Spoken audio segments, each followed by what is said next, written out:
Está no ar. Conexão Bíblica. Programa Conexão Bíblica. Realização Assembleia de Deus Bíblica do Brasil. Conexão.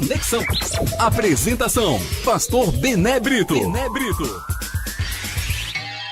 Olá, povo de Deus. A graça e a paz do Senhor Jesus. É um prazer, uma alegria estar aqui com você mais uma vez para mais uma reflexão bíblica.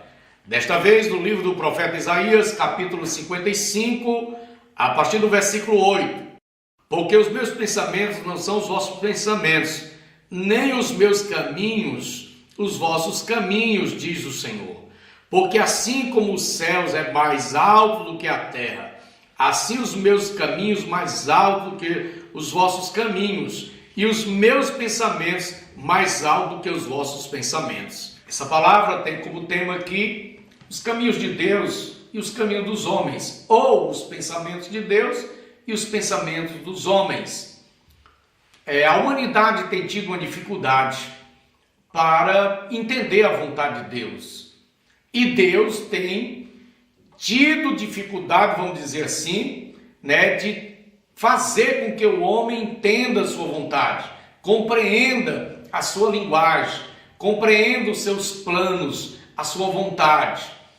Paulo nos diz, no capítulo 1, escrevendo à igreja de Corinto, que o homem natural não compreende as coisas de Deus, porque lhe parecem loucuras.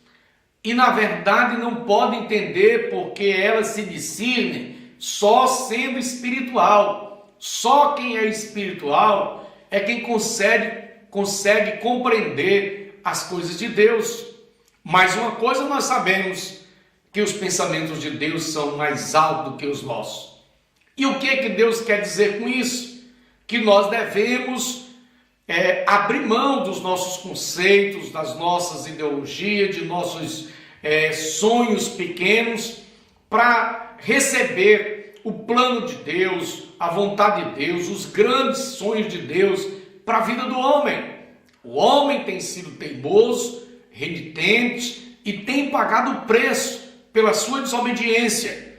Nós vemos aqui no livro do profeta Jeremias, no capítulo 2, o versículo 13, diz assim a palavra de Deus: porque o meu povo fez duas maldades, a mim me deixaram o manancial das águas, e cavaram cisternas rotas que não retêm água.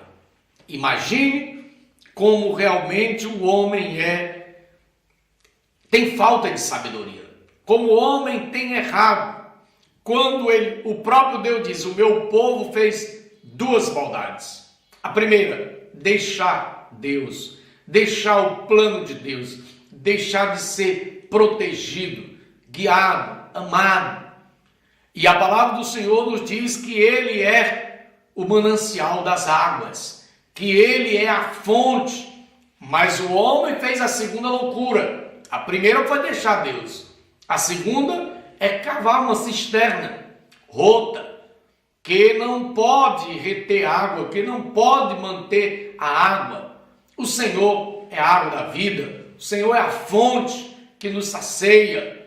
E nós não podemos viver sem a vontade de Deus. Então, essa reflexão é para te convidar.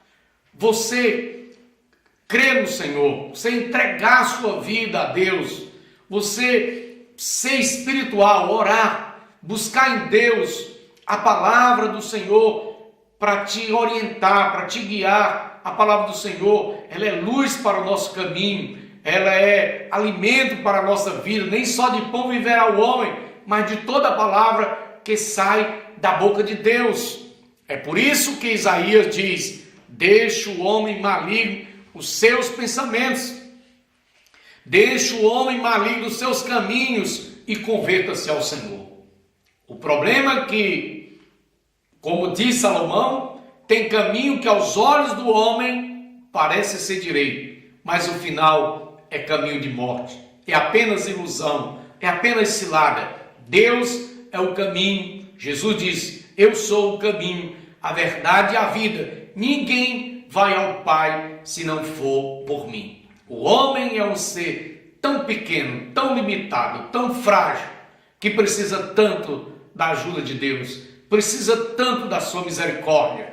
Então, quando nós entregamos a nossa vida para Cristo, Ele abre o nosso entendimento para a gente poder ter comunhão, harmonia e compreender a vontade de Deus. Que diz Paulo escrevendo aos Romanos que a vontade de Deus é boa, agradável, é perfeita. A vontade de Deus sempre é melhor para as nossas vidas. Saiba que Deus tem o melhor para você. Que Deus te abençoe em Cristo Jesus. Amém.